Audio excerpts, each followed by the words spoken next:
Now, ladies and gentlemen, turn on your ears and open up your heart because you know dating each other out here today is definitely a fine art. So, to get us off to a great start, please welcome the one and only dating mechanic herself, Miss Alasha Bennett.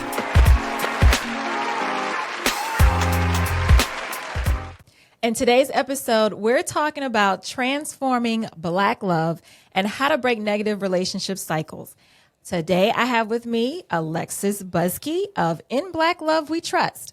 Listen in, friends, we're going to dive into this week's topic right after this break. Don't forget to pick up your Dating Mechanics Ice Line, intimacy, connection, and energy with our massage candles, cream, body spray, and our melts.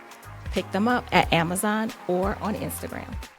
I'm here with my guest, Alexis Buskey. I am excited because everybody has been saying, you need to meet her, you need to meet her, you need to meet her. Y'all both in the same relationship space. She's doing some great things. And so, you know, this is our first time getting to actually see each other, meet each other and all that. So finally. And so it is very great to meet you, but I don't want to do you an injustice. So let me go ahead, like I've done for others, and read a little intro about you.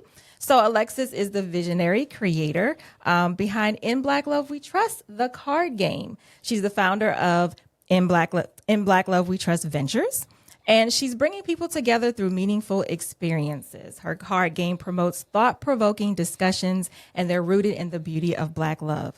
So this is one of my favorite subjects. So having you on here is like a treat for me because I love talking about Black love. I love talking about being able to be in a place to uplift Black love. And so I'm excited that you're here today. Well, thank you for having me. I really appreciate it. Absolutely. It's been a long time coming. It's been a long time coming. I love when people feel the energy or they feel the vibe without even, you know, the people not being in the same room, but they can say, oh no, I know somebody that you would be great talking to, right? Y'all can work together. That means that people are recognizing the energy and all that kind of stuff. So I love that. So thank you, friends. Tell me, what made you get into creating a card game or focusing on Black love? So for me, it was honestly my dating journey. I was supposed to get married last year and, you know, things didn't work out. So when I decided that I was tired of the climate of dating, I wanted to be a part of the solution and not be a part of the problem. So when I got on the dating apps, I was tired of hearing the same questions. What are you doing? What do you do for a living? So with all the floods of messages that I received, I started creating my own list of questions that I wanted to ask to actually have an intellectual conversation. So I wrote those questions down. I was like, okay, I might be onto something. And then I was on TikTok one day and I saw a lot of Black couples, and that's the algorithm that I like to stay on because for me it's encouraging. Okay. And I saw they were from Richmond. I saw like clips from their wedding, and they were their friends and family were doing talking about how they met and pouring into the couple. And so I commented hashtag In Black Love We Trust. And I was like, ooh, okay. Ooh. I might have to run with this. So I created In Black Love We Trust. And when I decided to use those questions, I was like, okay, maybe I should turn this into like a flashcard type of thing to where you can shuffle the deck, pull a card, the question is there. I can type it, whether we're having a conversation via text or via the dating app itself. And I started to see who actually was vulnerable enough to have those types of conversations and who still needs to do a little bit of work and doesn't need to be in the dating pool. So I started to continue. And that was from your own journey. Like you started asking these questions on the dating app and you were figuring out, okay. Right. And it was almost like, okay, I'm starting to recognize certain things to where I'm not wasting my time. So I learned how to vet in this process. A lot of people think that men are supposed to be the chasers, which I do agree with that. But I also think that we have to have, as women, have to have a level of discernment. And so I started to pay more attention to what was said, or if I FaceTime someone, body language, things like that, and if they were engaged in what we were saying or what we were discussing, or if it was just the politically correct answer that they probably typed in Chat GPT. So we using Chat GPT for dating now? you would be surprised. Okay. I was just checking friends. I'm just checking. But using it on my journey, I was like, okay, I think I'm onto something. So one day I pulled my laptop up. It was like 4:00 in the morning, and I was like, turn into a card game. And I was like, okay. So I started designing. Okay. And then it wasn't real until I got my first sample deck. And I was like, I really made this. And then I started a field study last summer was about April to July. And I did a field study. I gave a couple of my friends some sheets with the questions on them for them to use. I created the In Black Love We Trust dating bracket, which I thought was hilarious. It was a playoff of March Madness for, basketball bracket to keep you organized with the prospective people that you're interested in, whether you're using whichever various dating website. Okay. And so now, is this in the cards? Is this on your website? Is this like it's something app? that I just created for my field study to help people. So is it like an app, or is it like you download it? It was something that's I can put it on my website for people to download it if they're interested in it. If they would just go to my website and sign up for the email list and let me know that they're interested in it. But I did it as a joke, with the field study to, break the ice a little bit. And everyone loved it. It was easy for them to say, okay, these are the top 5 people in the Black app that actually captured my attention.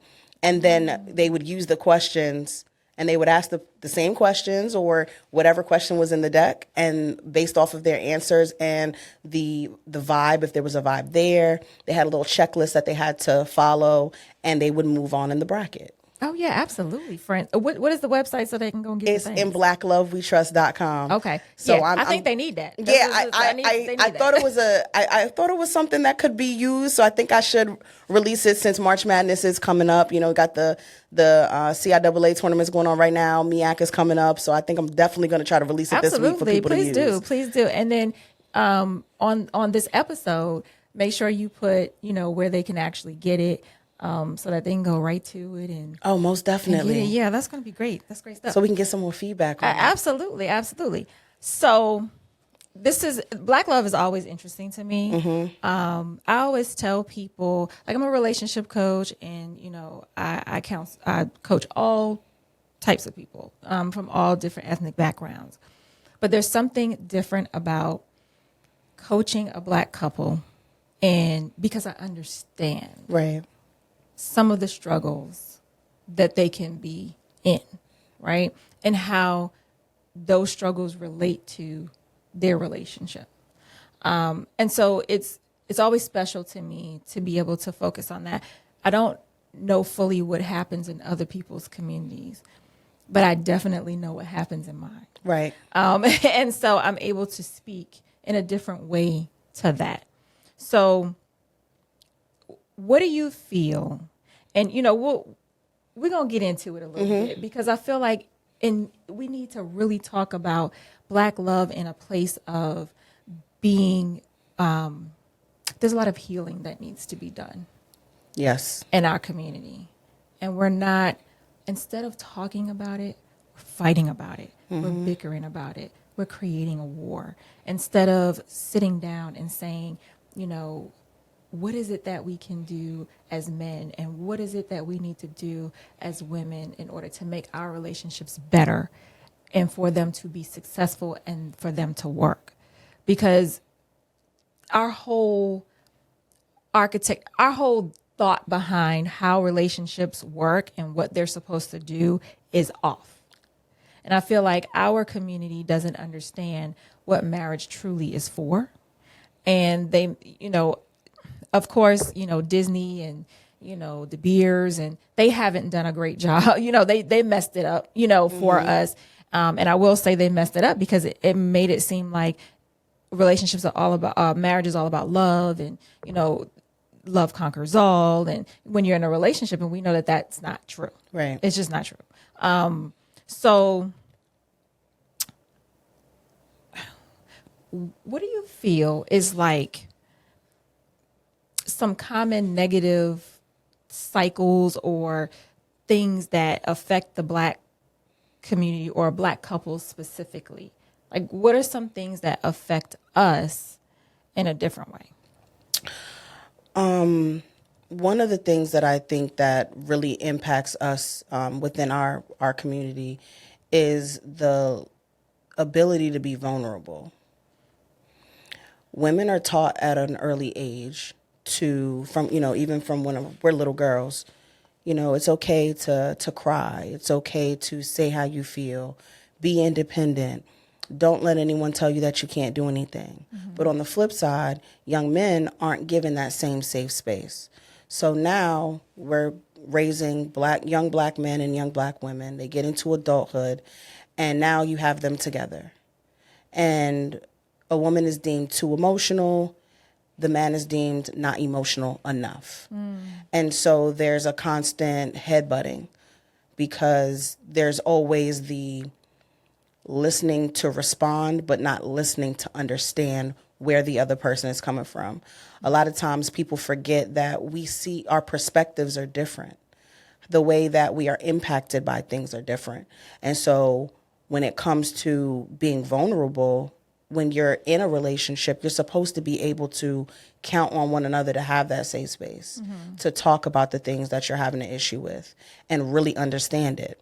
Because like your experience from something I may not have any experience with, but in that moment, you may just need me to just be there and to listen and to be supportive and not just try to negate what you're trying to say or negate how you feel, because then we're talking about gaslighting and all of those things.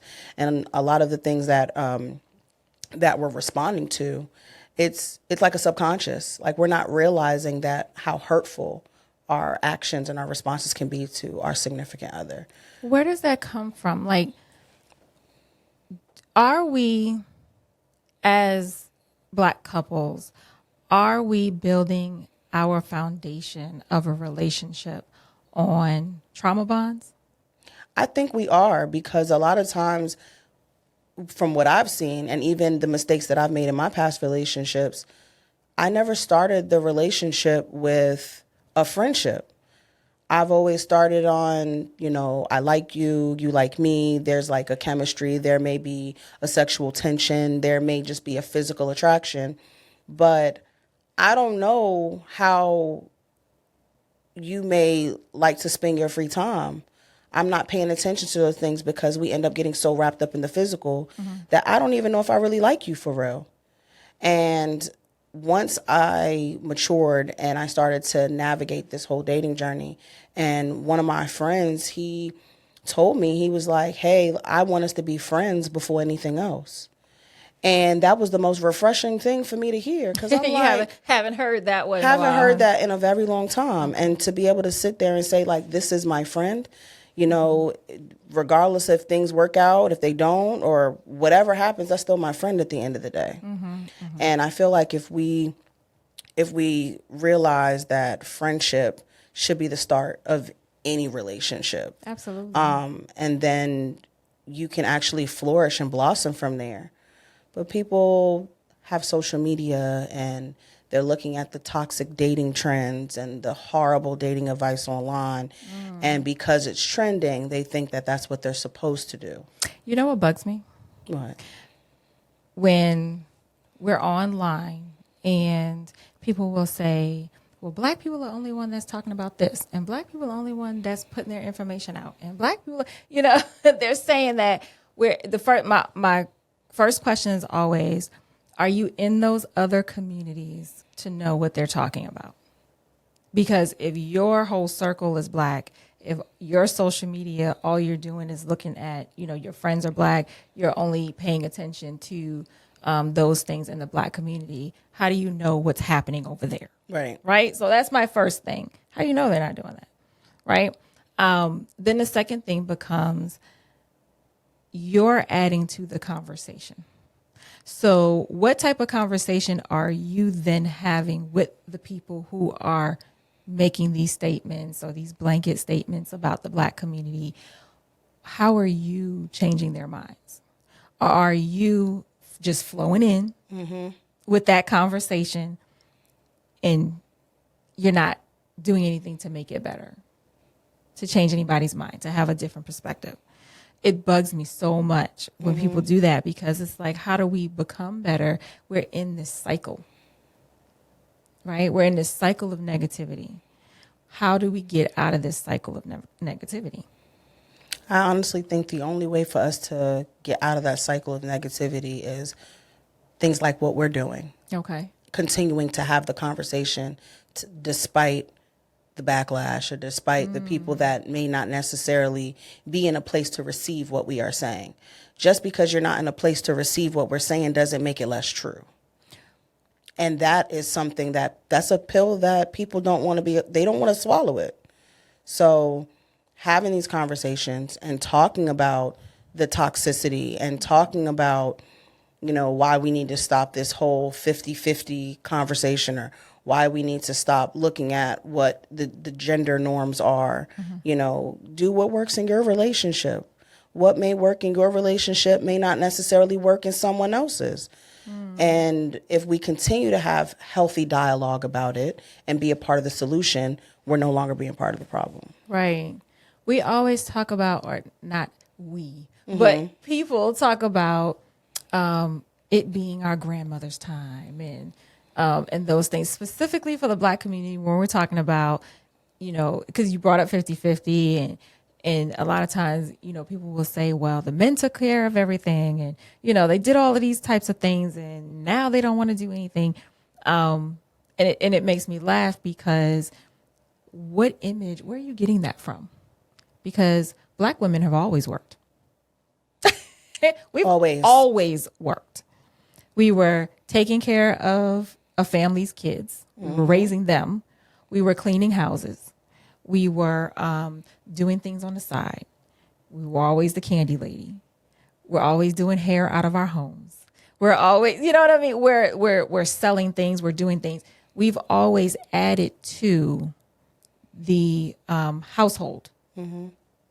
We've always added to the finances of the household. So it's curious to me why, Black women are like, I don't understand why men are not, having more of a bigger financial, I want them to just take care of me. I want to be a lady of leisure. They put out there, I just want to be a lady of leisure, when we've never been that. Where are they getting this from? I think they're getting it from social media. Now, do I wish I was a lady of leisure? Absolutely. I wish I didn't have to work so hard and do everything on my own. I feel like, I'm not meant to do life by myself, but I honestly believe that it's coming from social media. It's coming from the TikTok influencers, the relationship TikTok influencers that have the husband that goes to work and they're able to wear their Lululemon and go to Starbucks and go to their yoga classes. And, Are you saying that those women are married to white men? You didn't say that. I'm not saying that, but a lot of times they are. But there are. And I'm not to say, let me be very, very clear in saying that. There's an aesthetic. Well, I want to make sure that people understand that I'm not saying that there are no wealthy Black men. And I'm not saying that there are no women that are being taken care of fully. They're stay-at-home moms, that type of thing. I'm not saying that. I'm trying to bring out the stigma of what it looks like versus what it actually is. Yeah. But on social media, that with that aesthetic comes a certain stereotype. And it's very interesting to see that they always show what glitters, but they don't talk about issues that could come up, and I know that social media is it's not a real place. It's what you make it to be. And so if people realize that everything you see on social media isn't always the truth when you're idolizing these relationships, you don't know what they're going through when they're not in front of the camera or when the camera's off. Yeah. But it's easy to see something and to say, I want that, because a lot of us are visual. They see the trips and they see the sponsorships of going viral and all of these things, and they want that, but they don't realize what comes along with that. Man, What's behind that? Right. What did you have to What do did you to have get to there? sacrifice to get there? Correct. What you got to sacrifice? What you got to give up? What you got to? There's a couple, and I don't know their name because it just came across my timeline, but assuming that they are big in the social media world because it was a shock to everyone else. And they have kids together, and she kept having baby after baby, thinking that he was going to stop cheating. But they were in the influencer world, so they're trying to keep up appearances, right? While he's in the back doing all of these things, and she's like, I just can't do it anymore. I just can't handle it anymore. I'm going to leave him because I thought that having more babies and keeping up these appearances, having this social media life was going to put us in a better place. And then she just found out it isn't that way. That's unfortunate. It's very unfortunate. So what you see on social media, like I can take a picture at a different angle and it could look like the best picture and the best time. And right next to DC, the Capitol is great. The next block over though. Right. Right. It's a whole different story. So we make things look great. Couples make things look great. And it's just not that way. But in the Black community, why do we do that? Why do we hold on to that? That's a good question. Yeah. I think it's the being able to obtain something that is not historically look like us. It's the I don't want to say the facade, but it's gaining notoriety because of what we may have gone through racially, systematically, all of the things that hold us back. It's almost like, okay, I'm going to show you. I can have this too. But like we said before, at the end of the day, at what cost? Is your peace worth it? Is your time with your family? Like, what are you willing to give up? Or what are you willing to learn to be able to have that, but in a healthy way? Yeah. Doesn't necessarily always have to be, toxic. Of course, people are always going to show what they want to show on social media. Absolutely. But there's a way that you can show the good and the bad without showing too much of your business on social media. And I think that's just not do it at all, friends. Just don't do it. Yeah. We're trying to keep up appearances, and I think you said something key about the facade and what the other ethnic backgrounds are bringing up and what they're showing us. The thing that I want to point out is, but they go to therapy. We don't like to.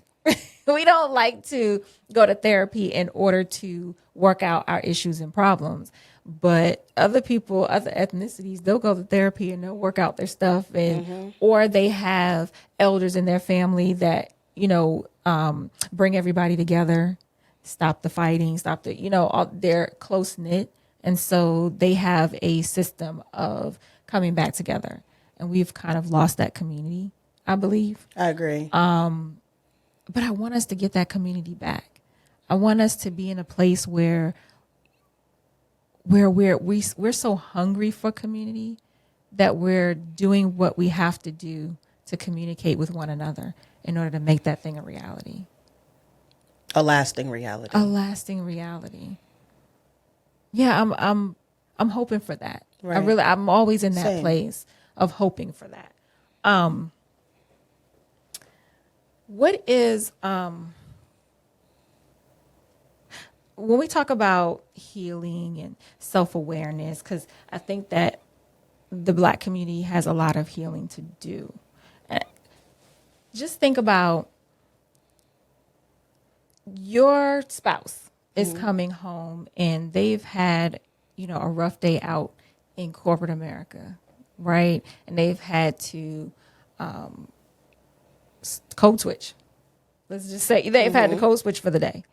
And they're coming home and they want to be able to release, but they can't. How do couples get through that? How do Black couples get through that? When now, and I'll say this because it's happened to me. My ex-husband, his boss was white, and he was giving him a hard time, and there was some real racial tension that was happening. It wasn't imagined; it was real racial tension happening on that job.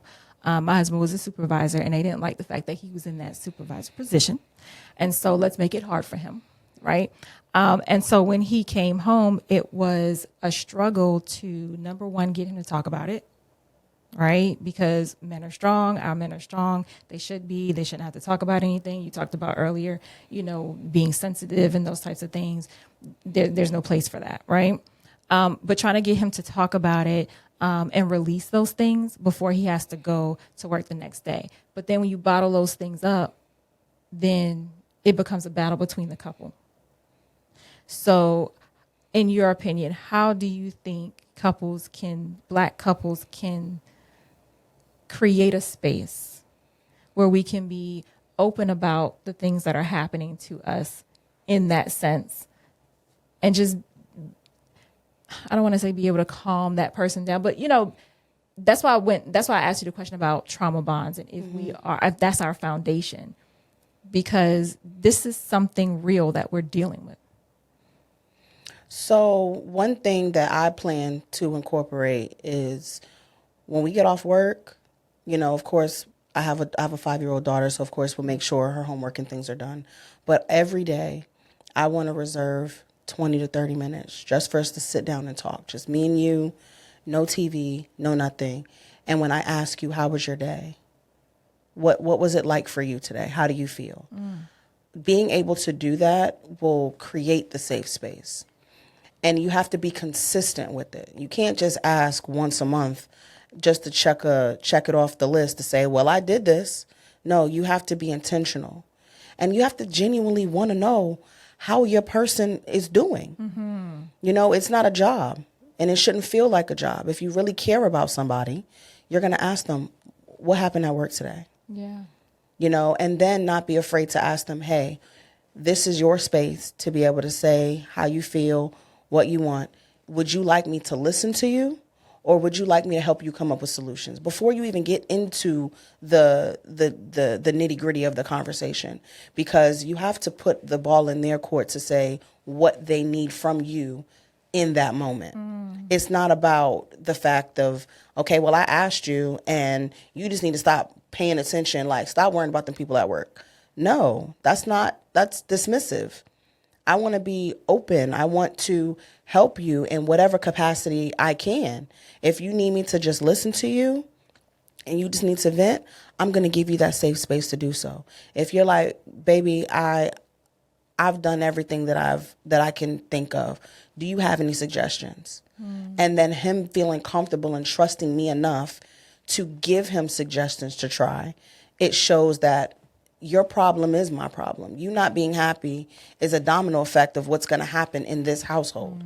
So it is equally my responsibility to make sure that I am supporting you 100%. So when you go out into the world, you know that you have love at home. You have the support at home. So that way when you go out and you're dealing with the racial tension, the microaggressions and everything that we as Black people deal with on a day-to-day basis, you are more equipped to handle it. Because you don't feel like you're in a fight or flight mode. Do you feel like we have to do, are there things that we can do in the Black household that help us prepare us for going out in that world, in that corporate environment, in that, how do we prepare our spouse for that? Honestly, have conversations. Okay. Use your time to stop being on social media, stop watching so much TV, talk to each other. Because I may have had experiences that you may not have had. I may have gone through it, and I was able to stand the test of time on how to deal with certain situations. But if we're not talking to each other and we're just doing the hustle and bustle routine, doing the same old thing. You get off work, you're frustrated, dinner's made, the kids are already to bed, and all you want to do is get on the game or do something to help you decompress, which is fine. But let's set aside time for us to talk. Yeah. And really have a deep conversation about Right. how we're feeling. I think both people have to be open to that. Mm-hmm. Right. And I don't want to put a gender on it. I just want to say both people have to be open to that. It may have been in your household where you were told to be quiet and, you know, you can't talk and you can't say how you feel. And, you know, some of us grew up in a household like that. But holding a space for your partner to be able to release those things, whether they be present or past, right? This happened to me, and this is a trigger for me, and this came up. Something happened at work today. That was a trigger for me. This came up. You know what I mean? I need to talk about that. Right. And like you said, being able to talk about it without judgment, without, you know, talking over. Do we need a solution, or do I just need to listen? You know, how can we, like, I love the idea of sending your spouse off with with some type of encouragement for the day to make sure that their mind is in the right place to face the world.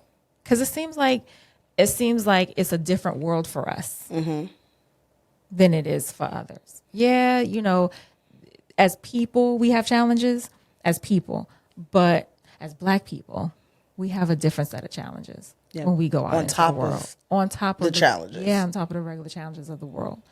So yeah, we have to mind our mind in a different way. Right. Than you know, I think others. And another thing too, like I had an experience where, you know, I think it relates to the love languages. Like being able to identify how you receive love and how your person receives love. And the one mistake that I see that a lot of people in our community make is they're trying to love someone in their own personal love language. Okay. You cannot give that person, if their love language is quality time and yours is gift giving, like you love receiving gifts, but you're always giving that person gifts, and all they want to do is have you rub your feet on them underneath a warm blanket on a couch watching, you know, 90 sitcoms. And they're just like, I don't, the gifts are nice, but I would just rather us spend time together. Right. I think that coming up with a 30-day challenge where, you know, it's a calendar and it's giving you unique things to do to pour into your person in a way that your person can receive it. You just sparked an idea for me when you were talking about how can we prepare our spouses to go out into the world to deal with certain things, to know that they're loved, and, you know, give them those affirmations that when they're having a rough time. I am going to create a solution for that. Well, all right now. Okay. 30-day challenge that will help I love it. couples. You know, one day it'll say, the first day, send your loved one, you know, a text message, Absolutely. you know, a sweet text message just to help them start their day. Absolutely. To me, it's all about getting back to the basics. I want to get back to the 90s where you didn't have a cell phone, right? You had to call them on the house phone, and the anticipation of seeing that other person when you go out and do whatever. Because we didn't have FaceTime. We didn't have FaceTime back then. It was all about in person. Exactly. Yeah. And I want to muster the nostalgia of that up again, because just knowing. You remember 90s music? Listen, that's all I listen to. I don't look. I'm over 40, and if you're not this standing out in the newfangled rain stuff with that's out here. If you're not standing out in the rain with a boombox, Right. confessing your love to me, and you're not playing LL Cool J Around the Way, girl, it's not gonna speak to me. It's not real For okay, me. I got you. It's not real for me. Yeah, I love the 90s and the dancing and the Yes, and actually, baby, please, baby, please, right? the music was so much love, and it was normal, and it felt good. Now, some of them songs that we were listening to now as adults that have been in therapy, you listen to the lyrics and you like, that was why are you a side chick? This is toxic. Right. But, you know, just all the memories that go along with the music, which is why I created the In Black Love We Trust playlist that has all of that nostalgic music that you can listen to while you're playing the card game. Very good. Very good. Oh yeah, we're gonna have to go on the site and get that. How do you think music and I'm talking about the 90s, you have even the 80s, right? So you got like the TV shows, the Cosbys, and you got these different type of shows. How do you think that played a part in Black love now? Now we are craving what we had that we did not appreciate back then. Oh. And I say that because we're in an era where it's about the city girl. It's about, if you're not paying my bills, this, I don't want nothing to do with you, or whatever the stuff that they're doing on social media these days with all the toxic trends. But the 90s really showed us what it looks like to have healthy Black relationships and healthy family dynamics. Now, we had our Moeshas where we got to see what a toxic father looked like. Because I think his name was Ray. What was his name? His name was Ray, right? I'm not sure. I don't remember. Brandy's daddy in that show, he was horrible. But then we had the Carl Winslows. We had the Uncle Phils. And they were upstanding men that had careers, that were taking care of their family. They were pouring into the community. They were teaching life lessons. They were fathers to us, through the screen for those that didn't have father figures. Yeah. And, having that representation on television for us growing up as millennials, to me, changed the trajectory of what I aspire to have. Whether, even with me coming from a Caribbean household, coming from, my whole family's from Trinidad, we are very family oriented. And I want to take what I learned growing up from watching those sitcoms, watching certain dynamics within my own family, so that way I can create the healthy Black family that I desire to have and that my daughter truly deserves. But I don't think people realize how instrumental those sitcoms were for us. I think they forget too, because, earlier I talked about, Black women have always worked. Well, look at these Black sitcoms. Harriet worked. She sure did. Claire worked. Right? Who else? Did Moesha's mom work? Aunt Viv worked. She was a lawyer. Oh, no, she was a professor, I think. Yeah, she was a professor. So all of these Black TV moms worked. So where are we getting this lady of leisure from? Where are we getting the fact that we are not to contribute to the home financially, when our examples, even our media examples, were women contribute? I think now, this is a little unconventional. Okay. But I do think it comes from trauma. I think it comes from the trauma of having to do it alone all the time and doing it by yourself for so long. You don't want to do it no more. I've, and even me, I have, been single for almost 2 years now. And I don't, well, not 2 years, almost 2 years, but I do not want to do this by myself. I wouldn't wish this on my worst enemy.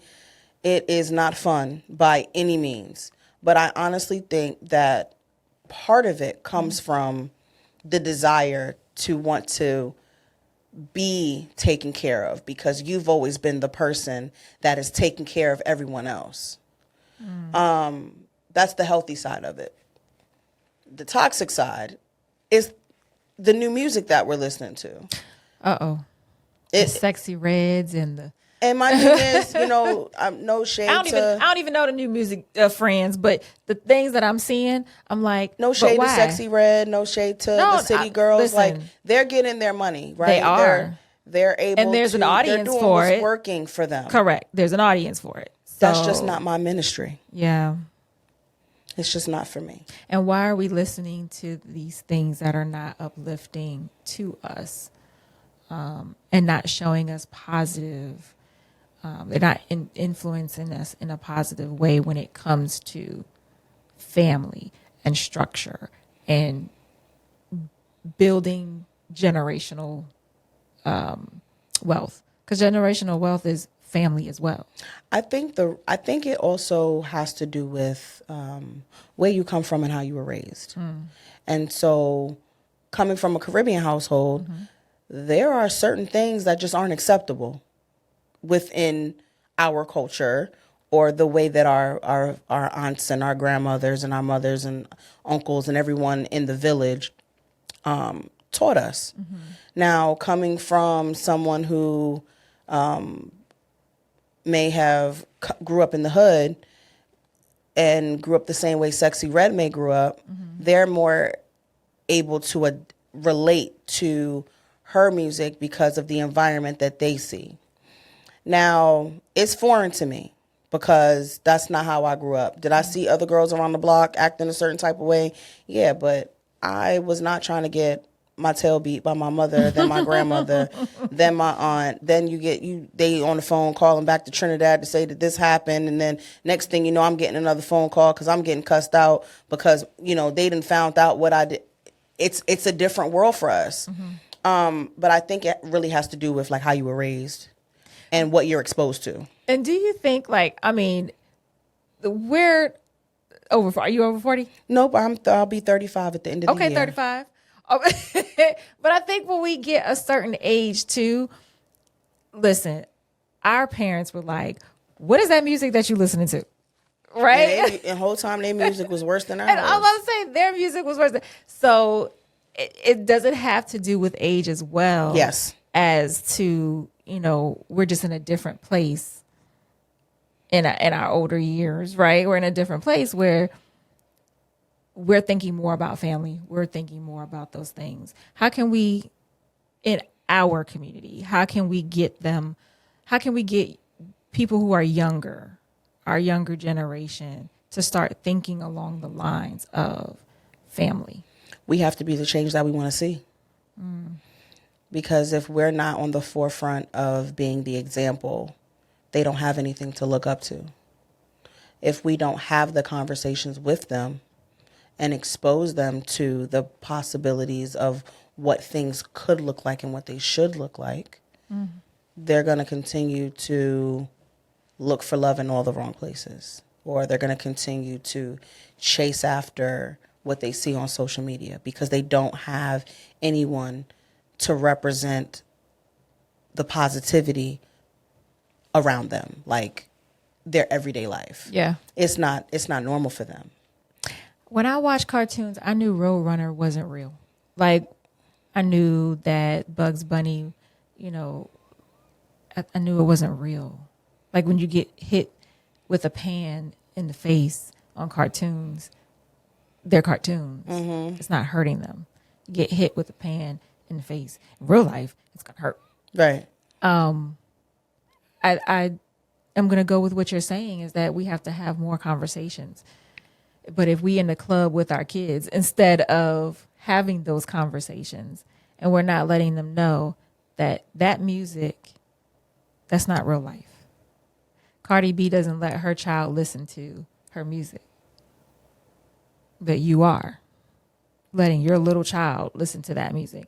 How, they know it's entertainment. They know it's a job. They know it's a way for them to get money. They know that they're selling this to you and that may not be their life, right? That's not the life that they're living, but that's what they're selling to us. So how do we get into a space where we know that this is entertainment and we're not trying to emulate what we think we're seeing? I think part of it is people need to stop letting social media and these celebrities raise their kids. I don't want to say that I shelter my kid, but my daughter's not coming home singing Pound Town. It's not happening. That's not, I don't listen to that around her. And she also was not in an environment to where she would hear that consistently. Now, does she know certain songs? Like she may hear something from a TikTok clip or something like that. But I honestly think that parents need to do a better job of parenting their kids. They need to be more present with their kids and let them know that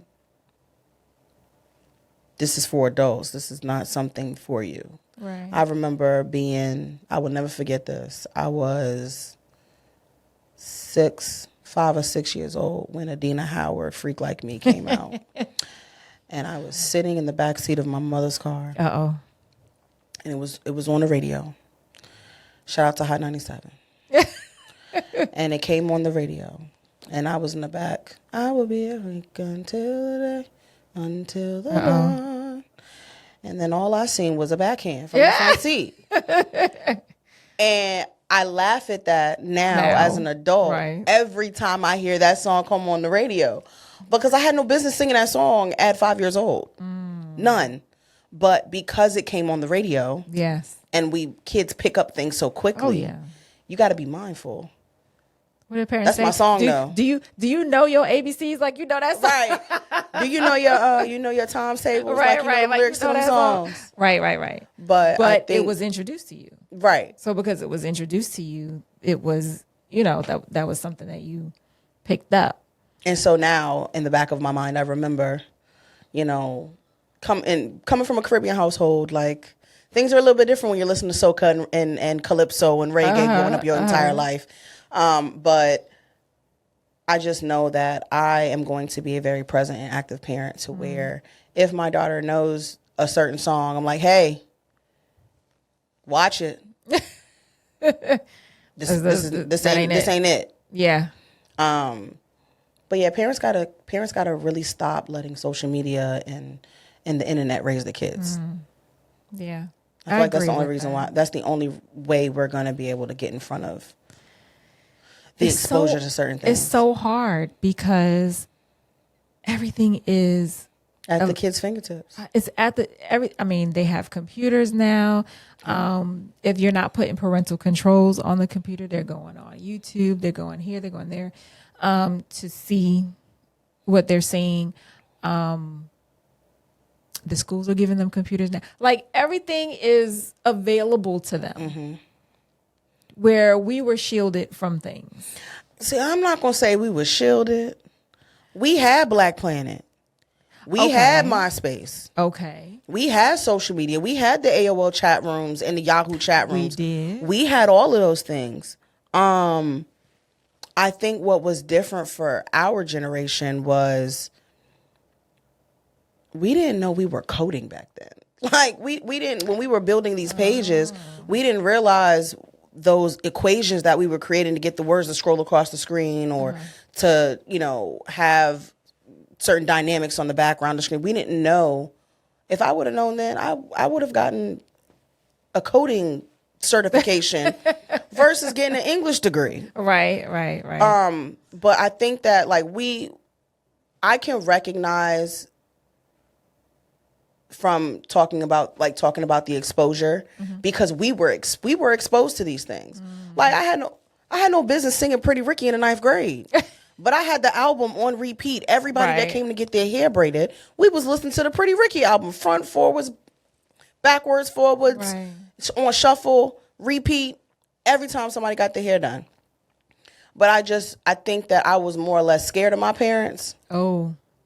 To a certain extent. That's a thing too. Where it was like, I wish a mother would type fear. Yeah. That I ain't try certain stuff. Yeah, I sang those songs and I, listened to what was on the radio, but I just wouldn't dare. So being more proactive in our communities with not exposing our children to certain things until we at least explain to them or they're able to understand that this is not real life. Right. This is real life. And if it is real life, that's not your real life. That may be their real life. Yeah. And I think that that's a conversation that we got to have too. Because prime example, you look at, T.I. and his son King. King struggling with, wanting to be from the hood and all of this. But your daddy worth, I don't know the exact figures, but your daddy, let's say he's worth $200 million. sir, you went to private school. But you trying to But be you hard. act like you want to. And I think that I'm only bringing up that example because a lot of times kids crave a connection. They're searching for something. And when your parents are not present because they're out on the road or because they're always at work, the kids are trying to relate to something to fill a void and feel an emotion that they're not getting the attention from their parents. So bringing back that community and that, that whole effort to raise our children together so that we all have that same type of community and yeah, it's a bigger, and we didn't even really get into the, like you said, the systematic racism of it. Like we didn't really get deep into that and say, it stems from the prison pipeline and those types that we didn't even get into those things that may be contributing to the Black family and not maybe is. Let's clean that up. Is contributing to the breakdown of the Black family. You have an interesting card. One of the cards I picked out of the deck just randomly. It was kind of like the first one, and I actually like this card. It says, "What are your thoughts on the importance of celebrating Juneteenth and Black achievements?" I thought that was an interesting card. Why did you pick that card to put in your deck? I picked that question because Juneteenth is a holiday that we didn't grow up learning about. I didn't know what Juneteenth was until I'm well already into my 20s. I feel like it is a holiday that is meant for us to really celebrate us outside of Black History Month. Okay. It's important to celebrate it because you have so many Black-owned businesses, you have so many Black artists and philanthropists, and I feel like it's just a great time to just celebrate us. Because we all know that, July 4th was not a celebration for us. But having a day where we can sit back and reflect on history and pass the stories down from generation to generation, I feel like it's really important. Also, it comes from, I know a lot of friends who aren't celebrated. They grew up in households where their accomplishments weren't celebrated. And so they think that that's normal. And then they get into their adult life and they get into these relationships, these dynamic relationships, and they may get a promotion at their job, but they don't want to celebrate it. Or, growing up, they didn't come from a 2-parent household, so they always had to have 2 separate birthday parties. So now in their adult life, they don't want to have a birthday party because it's attached to that trauma from them being a child. And I want people to actually have the conversation about things that you've been through in life, so that way your partner can better understand you and show you like you deserve to be celebrated. We as Black people deserve to be celebrated. Your accomplishments, you worked hard for that, and you deserved your flowers. We need to stop giving each other flowers at funerals. Start giving each other flowers every day so they can smell them. And so that's why I put that question in there, because there are people out there that never had a birthday party before, never celebrated an accomplishment, and they downplay the things that they're achieving because they don't have the support system behind them.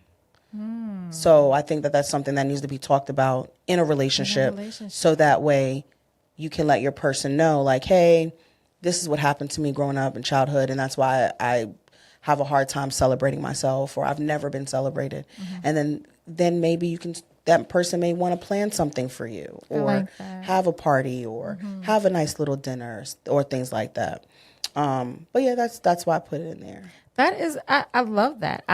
Because we talked about earlier today, what can we do? How can we send that person off, our loved one off? What are the things that we can do to make sure that they're prepared to go out into that world?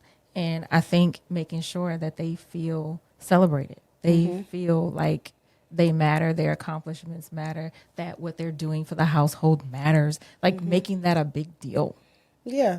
And I'm not saying you got to have like balloons and streamers and all of that stuff, but just recognizing like, baby, I see you.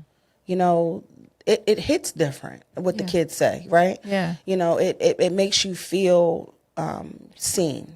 And you may have, again, grown up to where you're doing these things, but no one ever acknowledged like, hey, you know, thank you for taking the trash out, or thank you for putting gas in my car, or thank you for washing my car. Just the acknowledgement, it's foreign, and it shouldn't be. Yeah. Really having those words of affirmation where your words are uplifting and they're encouraging and they're causing someone to feel like they're appreciated. Yeah, I love that. I think that is a positive thing that we can do in our community as friends, just calling you up and saying, Alexis, I'm proud of you for, you know, all the things that you're doing. Right. And really feeling and really that, mean that. And really meaning it, and really putting us in a place where we trust one another again. There is a big thing about trust in the Black community. We don't trust one another. We don't trust anybody. Yeah. But we don't trust one another. Right. We don't trust one another to do. Or sometimes we're too trusting. That's a thing as well. And then we miss all of the red flags. We miss all of them. All of the things. Yep. Yeah, it's very interesting. This has been a great conversation. Yes, absolutely. I really feel like of course we can go way deeper than we've done, but I definitely want you to tell everyone where they can get your cards and all the things. Because look, even you sitting here, you keep talking about the things that you got, and tell us where we can get the stuff. Yeah, so the card game can be found on our website at www.inblacklovewetrust.com. You can follow us on social media at InBlackLoveWeTrust on Instagram, TikTok, and Facebook. We are planning events. We are going to do singles mixers. We're going to partner on some things. Absolutely. And, I'm really, really, really proud of the brand and being able to be the change that I want to see with this brand. A lot of times people come out with products, and I had a friend of mine, he literally told me, like, Alexis, in Black Love We Trust is literally you. It's you carry yourself a certain way every single day, whether it's on social media or off social media. Like, I live this for real. Yes. And I'm going to continue to encourage and uplift and show people that healthy Black love is attainable. Yes.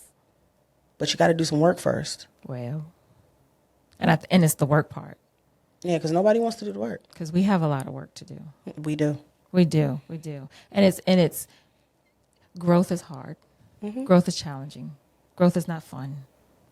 Growth hurts, right? Yeah, it does. But it's something that we have to do. And I appreciate you so much for specifically focusing on Black love and saying you want to see us do better. Yes. And it's not about, we can't change anything unless we bring it up.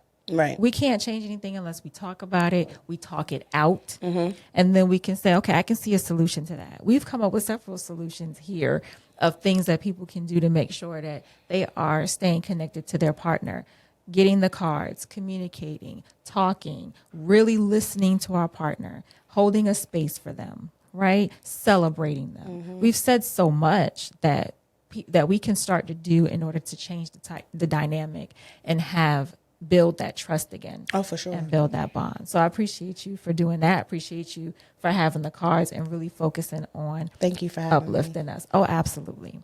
If you enjoyed today's episode, don't forget to subscribe to The Dating Mechanic on your favorite podcast platform. Please subscribe to The Dating Mechanic on YouTube. Comment, follow, share, support us so that I can bring more great content to you. We also want to thank our sponsors, The Yard House and Legal Seafoods. If you would like to advertise on the show, be sure to email the info@thedatingmechanic.com. That's info@thedatingmechanic.com. We'll see you guys next time. Please welcome the one and only dating mechanic herself, Miss Alasha Bennett.